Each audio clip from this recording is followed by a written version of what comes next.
Replikasi DNA. DNA merupakan molekul yang terdiri dari dua rantai yang disebut dengan rantai double helix ganda. Setiap sekuensnya terdiri dari beberapa molekul basa nitrogen yang saling berpasangan, yaitu ada adenin, sitosin, guanin, dan timin.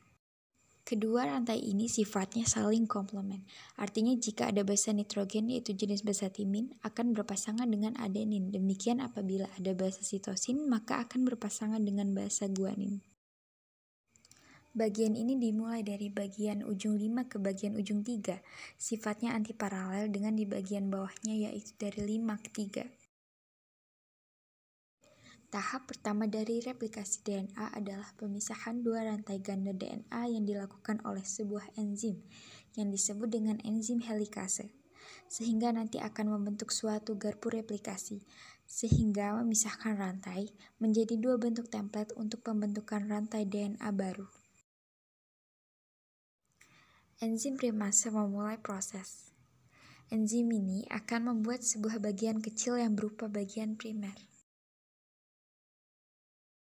Bagian ini memulai untuk proses pembentukan rantai DNA yang baru.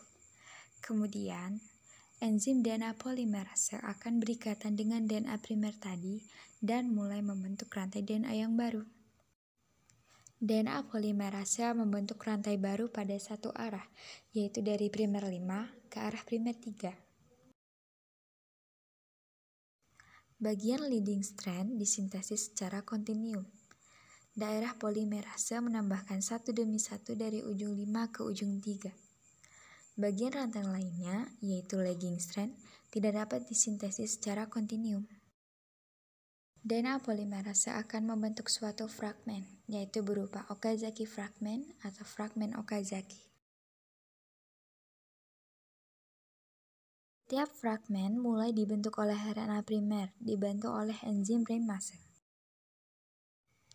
Kemudian, DNA polimerase akan menambahkan basa DNA dari ujung prima 5 ke ujung prima 3 pada satu arah. Primer yang selanjutnya membentuk lagging strand yang lainnya. Dan fragmen Okazaki yang lainnya juga disintesis lagi secara konsisten. Salah satu dari rantai DNA tadi yang baru dibuat akan dihilangkan RNA primernya oleh enzim exonuklease. Namun DNA polimerase yang lainnya akan menggantinya atau mengisinya satu demi satu sisi yang hilang tadi. Terakhir, enzim DNA ligase akan menyambungkan kedua rantai DNA yang baru terbentuk tadi. Replikasi DNA dibentuk secara semi-konservatif, artinya masing-masing molekul DNA dibentuk dari satu rantai utama yang dikonservasi menjadi rantai baru. Transkripsi dan translasi. Satu rantai DNA yang seperti ini itu mengandung urutan basa nitrogen. Urutan basa nitrogen ini kita bisa bayangkan fungsinya sebagai pesan. Pesan yang mau kita kirimkan ke ribosom, yang isinya adalah perintah agar ribosom itu mulai membuat berbagai jenis protein tertentu. Misal, di sini kita punya A, T, T, G, A, S, S, G, A. Ini kan dalam bahasa DNA ya. Cuma kalau kita terjemahkan ke bahasa Indonesia, bisa aja itu bunyinya seperti, "Hei ribosom, tolong buatkan aku jenis protein A ya." Cuman sekarang masalahnya begini teman-teman. Ribosom kita ini bisa dibilang dia ngertinya hanya bahasa RNA, bukan DNA. Sedangkan di sini kita kan punyanya serantai DNA ya. Oleh karena itu, untuk mendapatkan serantai RNA, DNA kita mesti melewati suatu proses yang namanya transkripsi. Yang terjadi pada transkripsi adalah sebagai berikut. Kalau kita punya serantai DNA yang basa nitrogennya itu nggak berpasangan, jadi bebas seperti ini. Dia bisa menjadi wadah untuk membuat serantai RNA yang baru. Nah, Kata transkripsi atau transcribe kalau dalam bahasa Indonesia itu artinya menulis ulang dalam format yang berbeda. Dan itulah yang terjadi pada proses transkripsi. Pesan yang ada pada DNA kita ini akan ditulis ulang dalam bahasa RNA.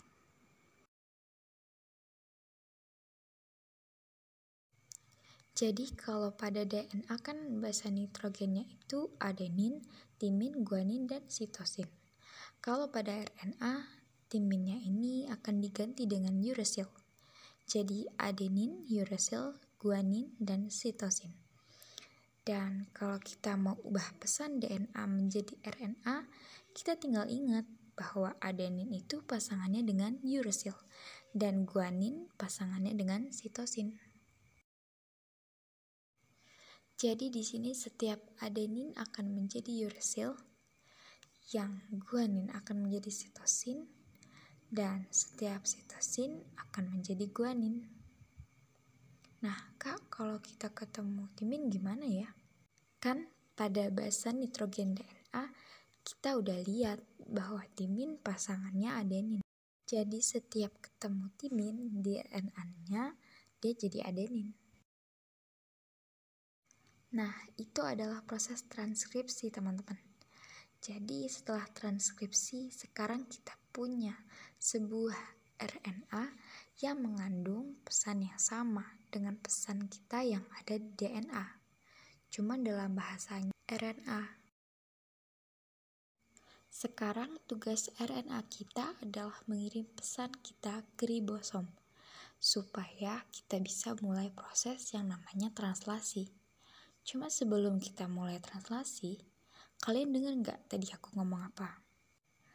Tugas RNA ini adalah mengirim suatu pesan, ya. Pesan dalam bahasa Inggris itu message, sedangkan pengirim pesan itu messenger. Berarti RNA ini kita sebut sebagai messenger RNA atau mRNA. Karena fungsi dia adalah sebagai messenger atau pengirim pesan dari DNA ke ribosom. Oke teman-teman, sekarang kita mulai tahap translasi yang terjadi pada ribosom. Dan intinya pada tahapan ini ribosom akan bisa dibilang membaca ya mRNA kita dan membentuk protein yang kita pesan. Prosesnya adalah sebagai berikut.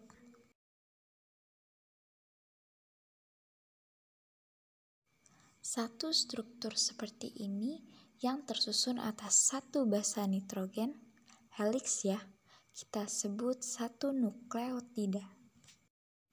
3 nukleotida kita sebut sebagai satu codon.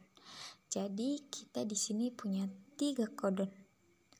Nah, setiap codon itu kan ada basa nitrogennya, bisa bermacam-macam, iya nggak? Misal, kan codon pertama kita UAA, cuma codon kedua SUG, codon ketiga GSU. Ya, berarti basa nitrogennya bisa bermacam-macam. Setiap 3 basa nitrogen yang berbeda dalam satu codon itu merupakan sebuah pesan atau perintah untuk memanggil jenis asam amino tertentu. Misal, UAA bisa aja merupakan pesan untuk memanggil jenis asam amino 1. SUG bisa aja pesan yang untuk memanggil asam amino 2. Dan GSU bisa aja untuk memanggil asam amino 3. Asam amino ini mereka tuh gak sembarangan tiba-tiba melayang aja terus nempel ke codon mRNA kita, ya. Mereka tuh diantar sebenarnya oleh perantara yang kita sebut sebagai tRNA.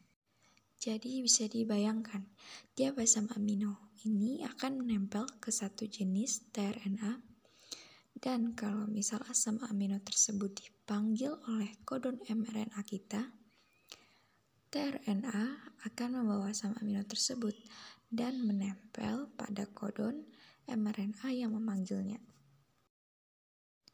Dan kalau kita perhatikan, tiap tRNA itu memang mengandung 3 basa nitrogen yang merupakan pasangan dari basa nitrogen kodon mRNA yang memanggilnya.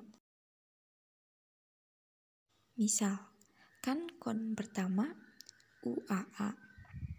Berarti basa nitrogen pada tRNA pertama itu AUU. Kodon kedua kan SUG. Di tRNA-nya itu GAS. Kodon ketiga itu kan GSU. Berarti pada tRNA-nya itu SGA. Jadi sesuai dengan aturan basa nitrogen RNA. Nah, kalian kalau nonton film superhero kayak Marvel atau DC gitu, kebalikannya hero kan antihero, iya nggak? 3 basa nitrogen pada mRNA tuh kita sebut sebagai kodon. Berarti pasangannya yang ada di tRNA kita sebutnya bukan kodon lagi, cuman antikodon. Ya, karena dia merupakan pasangannya kodon. Oke teman-teman, setelah melalui fase translasi, sekarang kita sudah punya satu rantai asam amino. Satu rantai asam amino adalah satu polipeptida atau protein. Nah, itu teman-teman adalah proses translasi. Nah ya, dan sekarang kita punya sebuah protein yang bisa dimanfaatkan oleh tubuh kita. Semua ini ya teman-teman, dari transkripsi ke translasi bisa kita sebut sebagai sintesis protein. Jadi sintesis itu artinya membuat. Dan sintesis protein itu merupakan proses pembuatan protein yang terdiri dari tahap transkripsi dan translasi. Oke, sekian dulu penjelasannya. Sampai ketemu lagi. Terima kasih.